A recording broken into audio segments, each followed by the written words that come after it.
नसीम भाई, इंजमाम उल हक का ये कहना है कि क्रिकेट में से अगर हमें इंडिया की इजारादारी खत्म करनी है तो हम सबको एक होना पड़ेगा। इंजमाम उल हक साहब के कहने से क्या हो जाएगा? हमारे ही नहीं, इंडिया के आगे किसी क्रिकेट बोर्ड की भी कोई हैसियत दिखाई नहीं देती। इंटरनेशनल क्रिकेट काउंसिल ढाई महीने जिस वक्त इंडियन प्रीमियर लीग होती है, सारी दुनिया की क्रिकेट रोक देती है। पाकिस्तान में इनको लेजेंड कहा जाता है, लेकिन इंजमाम उल हक की जो हरकतें हैं ना, आजकल जो बातें उनकी हैं, वैसी बातें एक जो है जाहिल इंसान भी नहीं करता है। इस टूर्नामेंट को, चैंपियंस ट्रॉफी को आप है ना एक साइड पे कर दें।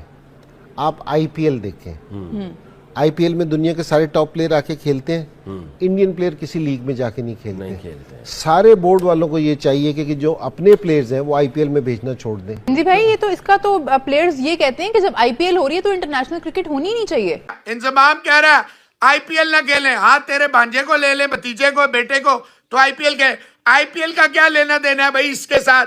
क्योंकि पाकिस्तानी नहीं खेलते।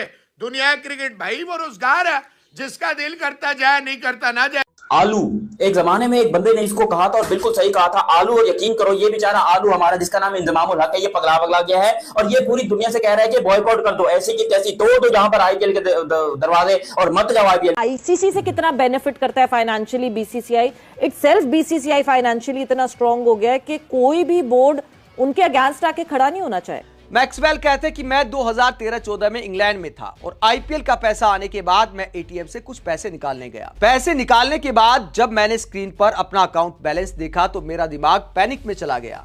मैंने इतना पैसा कभी नहीं देखा था। जय हिंद दोस्तों, स्वागत है एक और वीडियो में।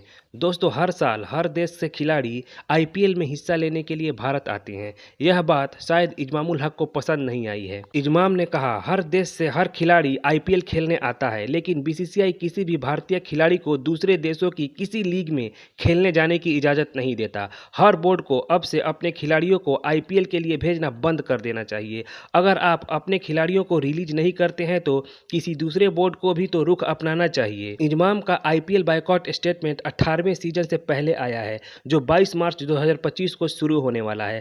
पहला मैच कोलकाता नाइट राइडर्स और रॉयल चैलेंजर्स बेंगलोर के बीच कोलकाता के ईडन गार्डन में होना है और लीग 25 मई को फाइनल मैच के साथ समाप्त होगा। दिलचस्प होगा कि इस सीजन कौन सी टीम बाजी मारती है। सकी भाई, जो आप बात कर रहे हैं ना कि वो पावर जो है वो मनी की वजह से है या किसी और वजह से है, इसको भी हमें देखना है। वो मनी आप जितनी मर्जी कलेक्ट कर लें, आप जितना मर्जी रेवेन्यू जनरेट कर लें, आप जो भी कर लें, आप अकेले तो नहीं खेल सकते ना। वो तो फिर आइसोलेशन हो जाएगी ना। तो अगर आप यही ट्रीटमेंट करते रहेंगे तो सवाल मेरा ये कि खेल पे कितना असर पड़ेगा, आप कैसे बढ़ाएंगे इस खेल को? जो अभी 10-12 टीम्स खेल रही हैं, क्या यही खेलती रहेंगी सारी जिंदगी? इस तरह तो फिर यही होता रहेगा, यही टीम्स हैं जो खेल ऐसी। बड़ा आईसीसी का जो असल मकसद है वो ये है कि पूरी दुनिया में खेल का फरोग, और फिर उसके साथ साथ जो है पूरी दुनिया के आपस में ताल्लुकात अच्छे हो जाए।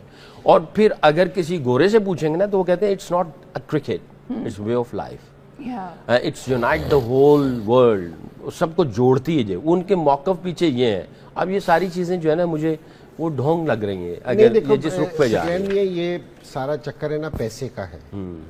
और ये अब है ना सारी जो दूसरे क्रिकेट नेशन है ना, उनको सोचना चाहिए। इस टूर्नामेंट को, चैंपियंस ट्रॉफी को आप है ना एक साइड पे कर दें। आप आईपीएल देखें, आईपीएल में दुनिया के सारे टॉप प्लेयर आके खेलते हैं। इंडियन प्लेयर किसी लीग में जाके नहीं खेलते। सारे बोर्ड वालों को ये चाहिए कि जो अपने प्लेयर्स हैं वो आईपीएल में भेजना छोड़ दें। हाँ, बिल्कुल। आपको अगर आप अपने प्लेयर रिलीज नहीं करते किसी की लीग के लिए, तो दूसरे बोर्ड को भी स्टांस तो लेना चाहिए ना। अगर जिस टाइम आप है ना खामोश रहेंगे ना सारी चीजों में, ऑस्ट्रेलिया वाले अगर पैट कमिंग्स शोर मचा रहा है तो सारों से ज्यादा ऑस्ट्रेलियन जाके इंडियन उधर बैठे हैं इंडिया में, तो उनसे कहोगे जी आप जो सा एसीबी है वो अपना स्टांस ले इस चीज को, क्योंकि जी अपने प्लेयर्स ना भेजे, साउथ अफ्रीकन अपने प्लेयर ना भेजे। इंजी भाई, ये तो इसका तो प्लेयर्स ये कहते हैं कि जब आईपीएल हो रही है तो इंटरनेशनल क्रिकेट होनी नहीं चाहिए। सर, आप साउथ अफ्रीका, पाकिस्तान आई हुई है, अपनी उनकी नेशनल टीम आई हुई है, इंटरनेशनल मैचेस हो रहे हैं, उनके 5 प्लेयर जहां से छोड़ के आईपीएल खेलने चले गए हैं। तो मुल्क तो पीछे रह गया। मुल्क तो पीछे रह गया। तो ये जो है, ये अब जो ये वाली बातें कर रहे हैं या शोर मचा रहे हैं, इनका शोर मचाना बनता नहीं है। क्योंकि जी एक आप शोर मचा रहे हो और बाकी पूरा साल आप वही वाली चीजें कर रहे हो, तो वो शोर बनता नहीं है। ठीक है, अगर वो बिग बैश में नहीं आते तो आप भी मत जाओ, फिर आईपीएल आप भी ना जाओ, क्योंकि जी हम भी नहीं जाते, हमने भी अपने प्लेयर नहीं भेजने। भाई कहीं आप किसी टाइम आप कोई चीज करोगे तो उसका रिजल्ट निकलेगा ना। सिर्फ एक स्टेटमेंट से कभी भी चीजें बेहतर नहीं हो सकती, क्योंकि जी बोल के सारी चीजें बेहतर नहीं हो सकती।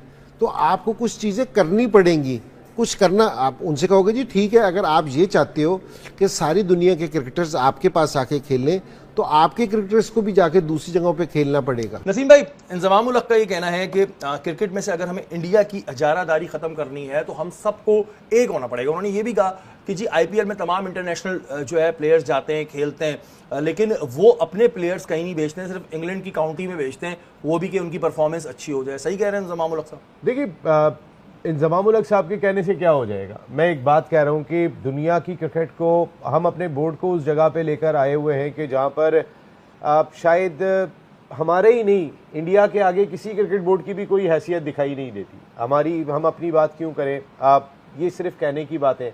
इंटरनेशनल क्रिकेट काउंसिल 2.5 महीने, जिस वक्त इंडियन प्रीमियर लीग होती है, सारी दुनिया की क्रिकेट रोक देती है, सारी दुनिया के स्टार्स आके वहाँ पे खेल रहे होते हैं। इंग्लैंड क्रिकेट बोर्ड कहता है कि जी आईपीएल में तो हमारे प्लेयर खेलने जाएंगे, पीएसएल में खेलने नहीं जाएंगे। मकसद है कि इतनी खुला के बात कर रहे होते हैं। जब ऐसी सूरत हाल होगी तो आप इंडियन प्रीमियर लीग को कैसे रोक सकेंगे, प्लेयर्स को जाने से कैसे रोक सकेंगे, या फिर इंडिया के प्लेयर्स अगर नहीं जाते हैं कहीं पे, तो ये तो इंडियन क्रिकेट बोर्ड की अपनी एक सख्ती है, एक उनका अंदाज है। पैसे तो उनको वहाँ भी जाके मिलते हैं, लेकिन वो इतना पैसा अपनी डोमेस्टिक क्रिकेट में दे देते हैं, वो इतना पैसा आईपीएल की सूरत में दे देते हैं, वो बाहर के प्लेयर्स को इतना पैसा दे देते हैं कि लोग उनको शक की निगाह से देख रहे होते हैं कि मैक्सवेल ने जानबूझ के कैश तो नहीं छोड़ा ये कोहली का।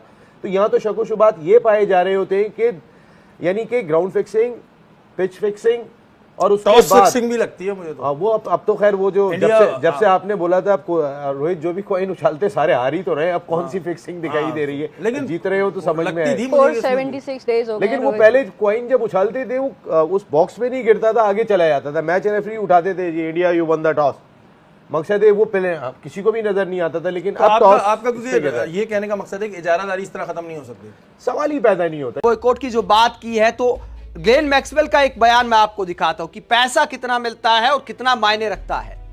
मैक्सवेल ने एक पॉडकास्ट में बात की। आईपीएल का जो पहला मोटा चेक आया था उसके बारे में जब सवाल किया गया मैक्सवेल से, तो उन्होंने क्या बताया। मैक्सवेल कहते कि मैं 2013-14 में इंग्लैंड में था और आईपीएल का पैसा आने के बाद मैं एटीएम से कुछ पैसे निकालने गया। पैसे निकालने के बाद जब मैंने स्क्रीन पर अपना अकाउंट बैलेंस देखा तो मेरा दिमाग पैनिक में चला गया। मैंने इतना पैसा कभी नहीं देखा था, मुझे समझ नहीं आया कि इतने पैसे का अब मुझे क्या करना है। फिर मैंने अपने परिवार वालों और जानने वालों से सलाह ली इन्वेस्टमेंट के बारे में। तो मैक्सवेल जो कि आईपीएल में सबसे ज्यादा पैसे कमाने वाले खिलाड़ियों में से एक है, करीब 100 करोड़ आईपीएल से फीस ले चुके हैं मैक्सवेल। तो इतना मोटा पैसा जब आईपीएल से कमा रहे हैं तो क्या इंजमाम की बात सुनेंगे?